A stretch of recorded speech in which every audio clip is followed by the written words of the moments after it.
हम अपने भारतवासियों को अगर हम परम सुखी करना चाहते हैं तो केवल वस्तु और व्यवस्था से नहीं कर सकते, उनका बौद्धिक स्तर सुधरना चाहिए।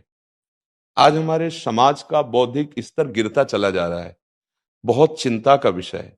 हम सुविधाएं दे देंगे, हम विविध प्रकार की भोग सामग्रियां दे देंगे, लेकिन उनके हृदय की जो मलिनता है, जो हिंसात्मक वृत्ति है, जो अपवित्र बुद्धि है, ये जब तक ठीक नहीं होगी तब तक हमारा देश धार्मिक देश है, हमारे यहाँ धर्म की प्रधानता है।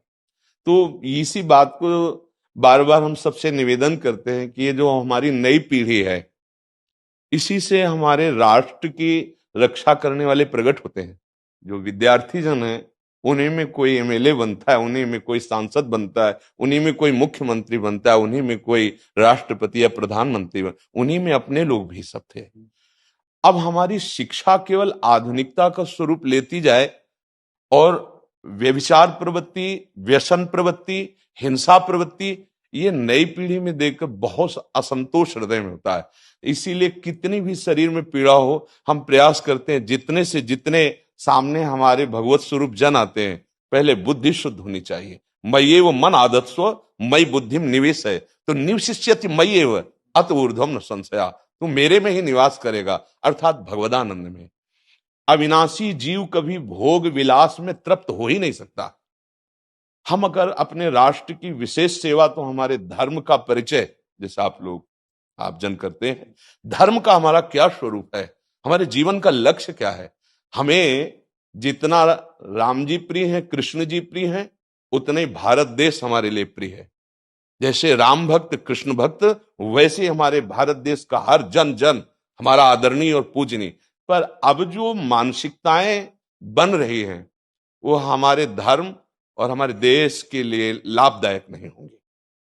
व्यसन का इतना बढ़ता स्वरूप, व्यभिचार का इतना बढ़ता स्वरूप, हिंसा का इतना बढ़ता स्वरूप, ये बहुत ही विपत्तिजनक है।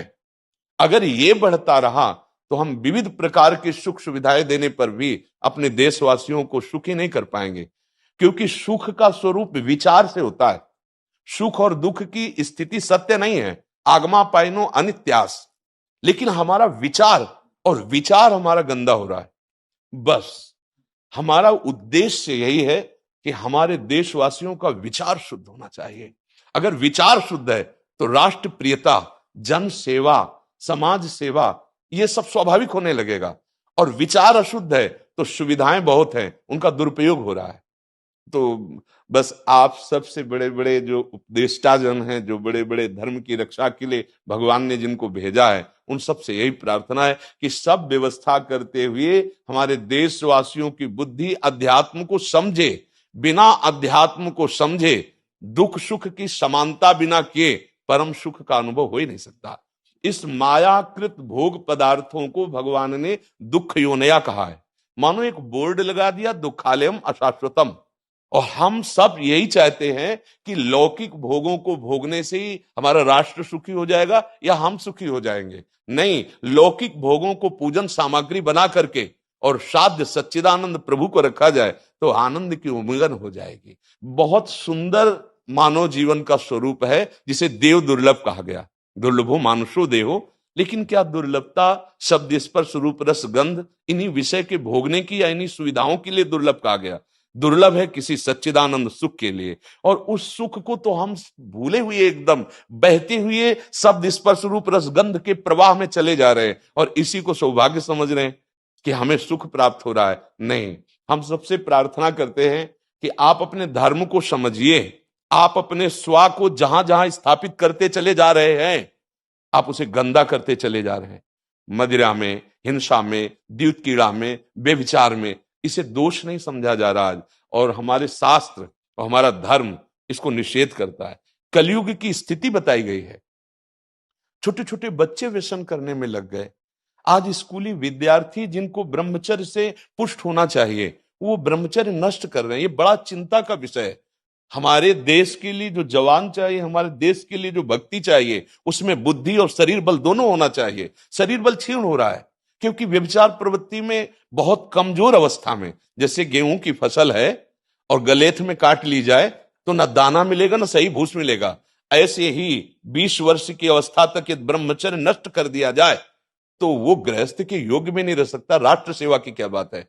हमारे राष्ट्र सेवा के लिए बहुत विशाल हृदय की आवश्यकता है, हमारे शरीर को बहुत स्वस्थ रखने की आवश्यकता है, तभी हम समाज सेवा, राष्ट्र सेवा।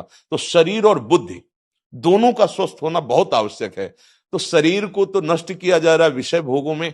लोग समझने लगे हैं कि मांस खाने से हमारा स्वास्थ्य अच्छा रहेगा, हम बलवान बनेंगे। अध्यात्म बल नहीं तो तेरे शरीर की चर्बी बढ़ा ले, लेकिन तू न काम पर विजय प्राप्त कर सकता, न क्रोध पर, न लोभ पर, न मोह पर, न हिंसा पर। फिर क्या जीवन। तो इसीलिए हमारा बार बार हृदय में सबसे प्रार्थना है, जिस संत भगवान भी आते हैं, कि देखो इस समय आवश्यकता विचार शुद्ध करने की है, आहार शुद्ध करने की है, आचरण शुद्ध करने की है। हमारे देश ने चरित्र की पूजा की है। रावण किसी बात में कम नहीं था। आज भी कोई शिव अगर अभिषेक होता है तो तांडव स्तोत्र उसी का गाया जाता है, जटाटवी गलत ज्वल प्रभा पावित स्थले। ऐसा विद्वान और ऐसा बलवान जो 20 बार जैसे झूला आराध्य देव को झुलाया जाए, ऐसे महादेव सहित पार्वती को बाजुओं पे झुलाया, वो महाबली चरित्रहीन हो गया तो अपने देशवासियों ने राक्षस कह दिया उसको। चरित्र, आज हम चरित्र पर ध्यान ही नहीं दे रहे। चरित्र बेचना मतलब कोई समझ में नहीं आ रहा। छोटे छोटे बच्चे चरित्रहीन हो रहे हैं। हमारा राष्ट्र संकट में पड़ जाएगा अगर हमारे बच्चे व्यवस्थित नहीं हुए, उनकी बुद्धि शुद्ध नहीं हुई, उनका स्वास्थ्य ठीक नहीं रहा। कौन आगे चल करके है? यही पीढ़ी तो है ना, इन्हीं में से तो निकलते हैं हमारे राष्ट्र भक्त, भगवत भक्त, देश सेवी। तो सबसे यही प्रार्थना है कि हमारे नई पीढ़ी को सुधारा जाए।